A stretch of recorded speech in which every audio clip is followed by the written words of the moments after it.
National Weather Service in Little Rock has issued a flash flood warning for northern Woodruff County in eastern Arkansas, Independence County in north-central Arkansas, Jackson County in eastern Arkansas, central White County in central Arkansas, southern Lawrence County in eastern Arkansas, until 12:30 p.m. Monday. At 6:22 a.m., Doppler radar indicated widespread rain over the warned area.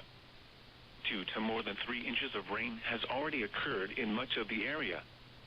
Given additional moderate to heavy rain, flash flooding is likely to occur.